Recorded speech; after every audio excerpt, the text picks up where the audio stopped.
அனைவருக்கும் வணக்கம். இது பிஎஸ்என் கிச்சன் யூடியூப் சேனல். இன்னைக்கு நான் பரோட்டா, சப்பாத்தி, பூரி எதுக்காக இருந்தாலும் சூப்பராக செம்ம டேஸ்ட்டாக இருக்கிற மாதிரி ஒரு சைட் டிஷ் ஒன்று பண்ண போகிறேன். அதுக்கு பார்த்தீங்கன்னா நான் ப்ரௌன் கொண்டக்கடலை, பச்சை பட்டாணி, வேர்க்கடலை இந்த 3 தான் எடுத்திருக்கேன். இந்த ப்ரௌன் கொண்டக்கடலையும் பச்சை பட்டாணியும் ஒரு 100 கிராம் எடுத்துக்கிறேன் கரெக்டாக. வேர்க்கடலை பார்த்தீங்கன்னா ஒரு கைப்பிடி எடுத்துக்காங்க போதும். இதை ஒரு 8 மணி நேரம் நல்லா ஊற வச்சுட்டு அதுக்கப்புறம் ஒரு 7 விசில் விட்டு குக்கரில் வேக வச்சு வச்சுருக்கேன். இப்போது இது நல்லா வெந்துடுத்து. இந்த கொண்டக்கடலையை வச்சு பார்த்தாலே லேசாக அமைக்கி பார்த்தாலே தெரியும் நல்லா வெந்துடுத்து. அது தனியாக எடுத்து வச்சுட்டு இப்போ அதே குக்கர் பாத்திரத்தில் நான் அதுக்கு தேவையான காய்கறிகளை ஃப்ரை பண்ண போகிறேன். இதுக்கு நான் ஒரு கேரட்டு, ஒரு உருளைக்கிழங்கு, 3 பெரிய வெங்காயம், ஒரு தக்காளி, 3 பச்சை மிளகாய் எடுத்திருக்கேன். ஒரு 1/4 மூடி தேங்காய், ஒரு 10 பல்லு பூண்டு, அப்புறம் இந்த பச்சை மிளகாயும் அதில் போட்டு கொஞ்சம் சீரகத்தையும் போட்டு இப்போ நான் இதில் நல்ல மிக்சியில் போட்டு அரைக்க போகிறேன். ஒரே ஒரு தக்காளி கூடுதலாக கட் பண்ணி அந்த மிக்சியில் ஜாரில் போட்டு அரைச்சி தனியாக ஒரு தேங்காய் மசாலா விழுந்து தனியாக எடுத்து வச்சுக்கிறேன். இப்போ அதே குக்கர் பாத்திரத்தில் நான் ஒரு 3 ஸ்பூன் அளவுக்கு தாளிக்கிறதுக்கு எண்ணெய் ஊற்றிருக்கேன். கடுகு, உளுத்தம்பருப்பு, கடலைப்பருப்பு கொஞ்சமாக அதில் போட்டுட்டு கருவேப்பிலையும் போட்டுட்டு நறுக்கி வச்சிருக்கக்கூடிய வெங்காயம், தக்காளி, கேரட்டு, உருளைக்கிழங்கு இது எல்லாத்தையும் அதில் போட்டு நான் நல்லா வதக்குறேன். ஒரு 5 to 10 மினிட்ஸ் லேசாக வதக்கி விட்டா போகிறோம். நல்ல ஃப்ரை ஆகிடும் அது. அதுக்கப்புறமா நான் இப்போது வேக வச்சிருக்கக்கூடிய காய்கறிகள், அந்த வேக வச்சிருக்கக்கூடிய பட்டாணி, கொண்டைக்கடலை, வேர்க்கடலை இது 3த்தையும் இப்போ இதனோட ஆட் பண்ண போகிறேன். இதை இந்த காய்களை நல்லா வதக்கிட்டேன். இப்போ இந்த கொண்டைக்கடலையெல்லாம் இதில் நான் அதில் ஆட் பண்ணுறேன்.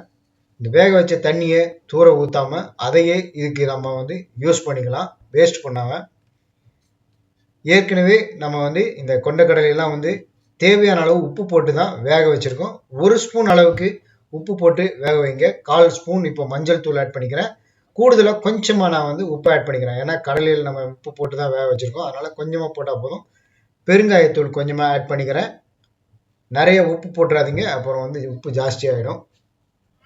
இப்போ இதை நல்ல ஒரு கலரி விட்டுட்டு நான் இதை குக்கரை மூடி வச்சுட்டு ஒரு 4 விசில் விட்டு எடுக்க போகிறேன். கொஞ்சமாக கரம் மசாலா தூள் அதில் ஆட் பண்ணிக்கோங்க.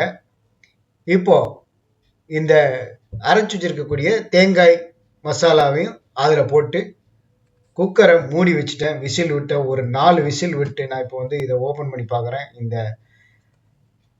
இந்த மசாலா, சன்னா மசாலா நல்லா வந்திருக்கு. இந்த காய்கறிகளோட சூப்பராக வந்திருக்கு.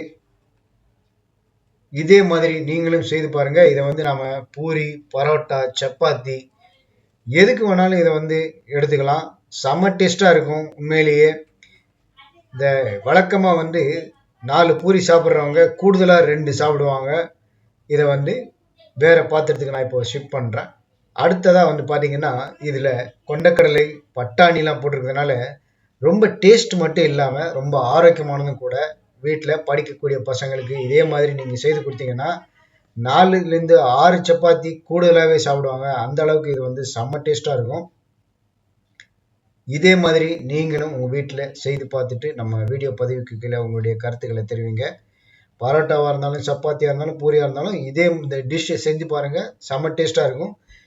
மறக்காமல் நம்ம பிஎஸ்என் கிச்சன் யூடியூப் சேனலுக்கு அடுத்தடுத்த இது போன்ற வெஜிடேரியன் டிஷ் வீடியோ பதிவுகளுக்கு சேனலை சப்ஸ்கிரைப் பண்ணுங்கள். இந்த வீடியோ பிடிச்சிருந்ததுன்னா மறக்காமல் அப்படியே ஒரு லைக் தட்டி விட்டு போங்க. எல்லாருக்கும் ஷேர் பண்ணுங்கள். மீண்டும் அடுத்த ஒரு வீடியோ பதிவில் நான் சந்திக்கிறேன். இது பிஎஸ்என் கிச்சன். நன்றி.